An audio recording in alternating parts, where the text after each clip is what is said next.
Carl Jung once documented a psychological transformation so disturbing, he considered it one of the most chilling patterns in human nature.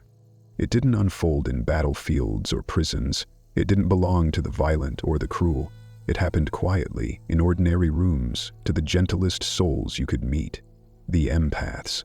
And when they finally snapped, there was no raised voice, no visible rage, only a calm so unnerving it unsettled everyone who witnessed it. By then, it was already too late. In this video, we're going to explore exactly what Jung saw that made him fear this transformation. We'll enter the hidden war room of the empath's mind, where years of silent observation build toward a single, irreversible moment. We'll uncover why betrayal, especially from someone they've protected, is the universal trigger for this change. And we'll follow the empath's journey through shadow integration, emerging not as a victim, but as something Jung described as psychologically complete, an awakened force capable of reading people like open books, yet no longer bound by their manipulation. By the end of this exploration, you'll understand three things. First, why the empath's snap isn't a breakdown, it's an awakening. Second, how this transformation makes someone virtually immune to psychological games. And third, what it means for you. Because Jung believed that given the right conditions, this shift could happen to anyone. Stay with me, because what you're about to learn will permanently change the way you see sensitivity, strength, and the quietest people in the room.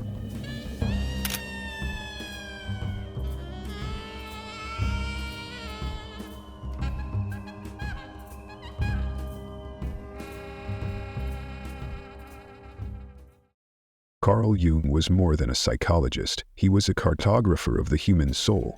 He wandered into the dark corners most of us avoid, mapping the hidden landscapes where our fears, desires, and unspoken truths live. Among the countless patterns he uncovered, there was one that haunted him the most. It didn't belong to the violent or the cruel. It appeared in the lives of the soft-spoken, the ones who carried the weight of other people's pain without complaint. We call them empaths, but that word is often misunderstood. An empath isn't just someone who feels deeply. They are quiet masters of human pattern recognition. They notice the way a voice trembles when someone lies. They remember the shift in someone's eyes when shame creeps in. They can map a person's hidden wounds without hearing a single confession. And yet, they spend their lives apologizing for this gift, because the world tells them they're too sensitive.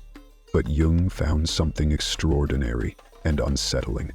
When life pushes certain empaths to their breaking point, they don't shatter, they evolve. They integrate everything they've seen, everything they've endured, into a new kind of strength. And when that happens, the rules of every relationship around them change forever. In the next few minutes, we'll step inside this transformation, the moment an empath stops absorbing the world's pain and starts using their gifts with precision. You'll see why Jung considered this one of the most dangerous shifts in human nature, and why, even decades later, psychologists still speak of it with caution. Carl Jung's case notes from his time at the Burkholzli Clinic in Zurich reveal an unsettling consistency in a certain type of patient. These were not individuals marked by outward aggression or obvious instability. They were often described by those around them as gentle, selfless, and endlessly forgiving. In Jung's words, they were an abundance of unspoken, absorbing emotional burdens that were not their own. They carried the rage of alcoholic parents, the chaos of unfaithful partners, the chronic dysfunction of families, often without protest and sometimes without conscious recognition. But Jung noticed something beneath the surface, a quality that made these patients fundamentally different. They were not simply victims drowning in other people's emotions. They were observers, careful ones. Many kept, in their own way, a mental ledger of every interaction, every slight, every shift in tone or pattern of behavior, not in the spirit of revenge, but as if some part of them instinctively understood the value of these observations. In his private reflections, Jung compared them to archivists of the soul, people whose finely tuned emotional perception allowed them to record and categorize human behavior with an almost clinical detachment, even while appearing vulnerable. He found that these individuals could, with startling precision, identify the underlying insecurities, habitual deceptions, and emotional triggers of those around them. In controlled settings, some could correctly intuit details of a stranger's personal history after only minutes of interaction, an ability that Jung attributed not to mysticism, but to heightened pattern recognition and what he called the feeling function in its most developed form. These observations challenged the stereotype of the empath as naive or fragile. Jung understood that their emotional receptivity functioned like a form of data collection. Every subtle facial twitch, every hesitation in speech, every inconsistency between word and tone was noted, stored, and unconsciously cross-referenced against years of prior experience. Over time, this amounted to a comprehensive map of human behavior, far more detailed than most people could consciously construct.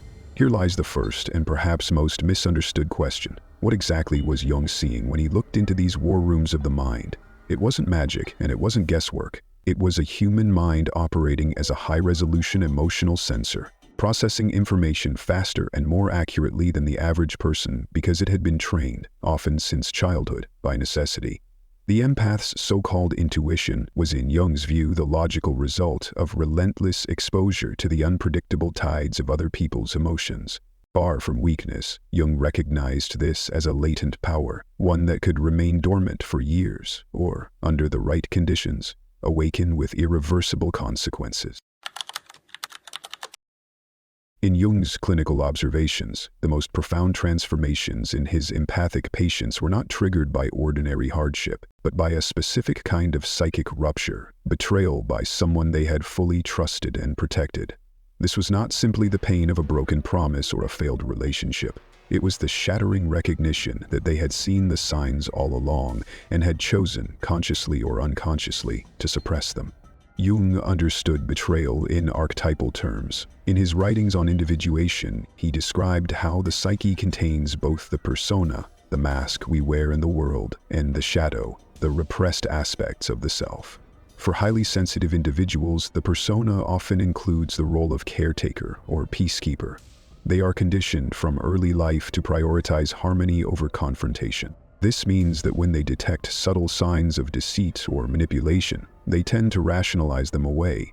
Jung might say they are in service to the image, sacrificing truth for the maintenance of a relational ideal. Betrayal, then, is not merely the breaking of trust. It is the dismantling of that ideal. It forces the empath to confront not only the reality of the other person's actions, but their own complicity in ignoring the truth. As Jung noted in Aion, 1951, one does not become enlightened by imagining figures of light, but by making the darkness conscious. In this context, the darkness is twofold: the manipulative nature of the betrayer and the empath's own avoidance of their inner warning system. This moment, what we might call the clarity event, is psychologically violent because it collapses the gap between perception and acknowledgement. The empath realizes that their emotional intelligence had been accurate all along, but unused. Jung saw this as the instant when the feeling function, honed over years of observation, merges with the shadow. That integration produces what he called a total attitude change. The person no longer filters their perceptions through self-doubt or denial. Why does this flip a permanent switch? Because, in Jung's framework, integration is irreversible. Once the shadow's strengths, intuition, discernment, boundaries are made conscious, they cannot be unlearned. The empath no longer lives in the tension of knowing and pretending not to know. They move from unconscious absorption of harm to conscious recognition of it, and with that recognition comes agency.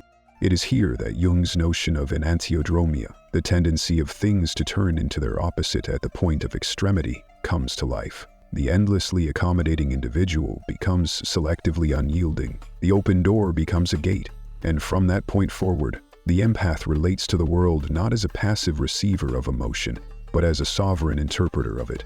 This is why, in Jung's view, betrayal is not simply a wound. It is the alchemical fire that completes the first stage of individuation. When Jung described the empath's snap, he was careful to note that it did not resemble the dramatic outbursts most people associate with a breaking point. There was no shouting, no frantic accusation. Instead, he observed what he called an unnatural calm. In his private notes, Jung wrote that this calm was the stillness that follows decision, not defeat. It was the visible sign that the individual had stopped negotiating with their own perception of reality. In this state, the empath began to articulate what they had silently recorded for months, years, sometimes decades. The delivery was striking, not an emotional purge, but a precise unveiling. Each observation was presented with the accuracy of a clinical diagnosis, stripped of sentimentality. A hidden pattern of lies was laid bare, each manipulation connected to the next like points on a map. Jung recognized that this was the shadow in action, not the destructive, vengeful force people often imagine, but the repressed intelligence and discernment of the self, finally brought into daylight. Here the empath's transformation reached a critical juncture. Having integrated the shadow, they no longer felt compelled to extend their care indiscriminately. Jung would say their feeling function had shifted from diffuse receptivity to deliberate choice. This is what we might call selective empathy, the ability to care deeply for those who have earned it, and to withdraw that care entirely from those who repeatedly exploit it. As he wrote in Psychological Types, 1921, feeling, when differentiated, is as discriminating as thinking. From a psychological standpoint, this shift is profound because it changes the empath's relational architecture. In their earlier state, openness to others was default. Now, openness is conditional, a conscious act rather than an automatic reflex. This selectivity is not cruelty, it is boundary as a form of respect, both for oneself and for the truth. Predatory personalities, who once relied on the empath's tolerance, detect this change instinctively. Jung likened it to the way an animal senses when prey has ceased to behave like prey. The manipulator's usual tactics, guilt, gaslighting, subtle intimidation, fail to land because the empath is no longer playing the role assigned to them.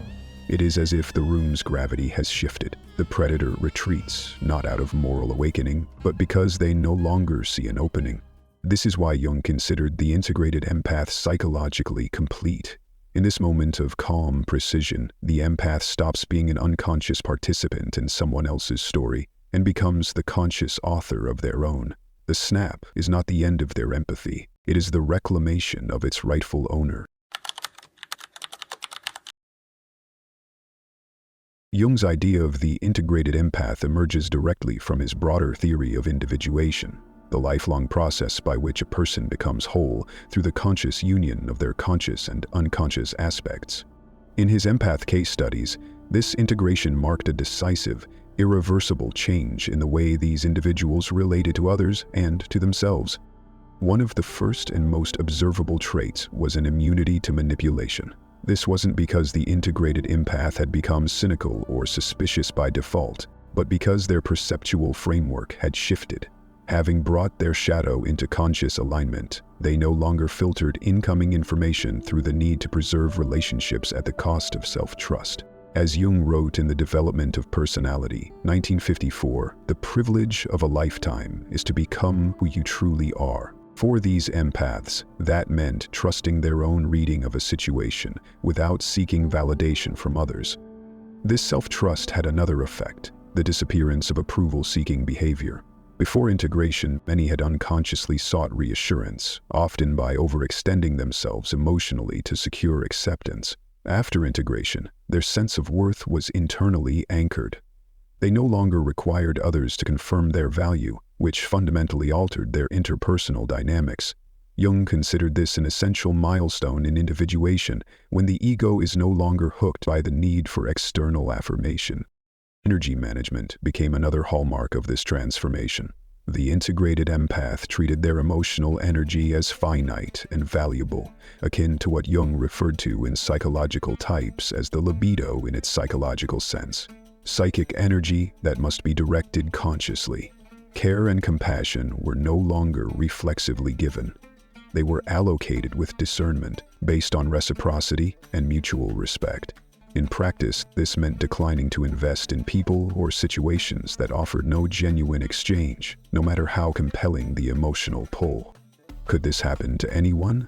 In Jung's view, yes, though not without cost. He believed such transformation required both the destabilization of a core relational pattern, often through betrayal, and the courage to confront the shadow without disowning it. For the empath, this confrontation produces a kind of internal realignment. No longer defined by their role as absorber of others' pain, they operate from what Jung might call psychological sovereignty, a self-governing state where feeling is guided by clarity rather than compulsion. The change is permanent because it is structural. Once the empath's perceptual system has been reorganized around self-trust, the old patterns, self-doubt, over-accommodation, silent endurance, no longer fit. They have outgrown the psychic conditions that allowed those patterns to exist. From that point forward, relationships are entered into or exited with the same calm certainty that first appeared at the moment of the snap. It is not detachment from life, but a deeper engagement with it, on one's own terms. In his later reflections, Jung acknowledged a troubling paradox in the transformation of the integrated empath, the very capacities that made them resistant to exploitation. Their heightened perception, intuitive accuracy, and strategic emotional intelligence could, in the wrong psychological context, be used to dominate rather than to protect. In his essay The Shadow, 1948, he cautioned that the possession of power is no guarantee that it will be used wisely. Power, once conscious, always carries the temptation of misuse. For Jung, this was not a hypothetical concern. He had seen in both clinical work and history that individuals who developed acute psychological insight without moral grounding could become extraordinarily manipulative. The empath's perceptual gifts, once rooted in survival, could be inverted, turned into tools for control. This is why he viewed the ethical dimension of shadow integration as essential. The shadow, once made conscious, must be held in balance with the values of the self, or it risks being co-opted by ego inflation. The integrated empath, at their healthiest, avoids this trap. They choose to exercise discernment without domination, clarity without cruelty. This choice is not born of passivity, but of conscious restraint. Jung saw this as a sign of maturity within individuation. The recognition that one's enhanced capacity does not grant the right to manipulate, even when manipulation would be easy and, in some cases, justifiable in the eyes of others. The true danger, then, is not that these individuals become ruthless. It is that their clarity strips away the comfortable illusions on which manipulative systems depend. One does not resist the truth without injury to one's soul. Jung wrote in Aion, 1951, and the presence of an integrated empath makes that truth unavoidable. Those accustomed to influence through deceit or coercion find themselves exposed, not through confrontation, but through the simple, steady gaze of someone who sees through them entirely. This is what Jung meant when he described the awakened empath as psychologically complete. Their power is not loud, but it is absolute in its scope, the ability to perceive without being deceived, to act without being compelled, and to protect without having to destroy. Ethical integration, in this light, is not a restraint born of weakness. It is strength disciplined by compassion. It is the difference between knowing you can shatter the game and deciding instead to walk away from the board entirely. Jung's work leaves us with a paradox worth sitting with. The empath's greatest strength is born from their deepest wound. What begins as a lifetime of absorbing the world's chaos can, in one moment of clarity, become the unshakable calm of someone who sees through every game and no longer needs to play. So the question is not whether an empath can awaken, but what they will do when they do. If you were faced with that moment of betrayal, would you use your perception to protect, to withdraw, or to retaliate? And perhaps more importantly, have you already seen the signs you've been taught to ignore?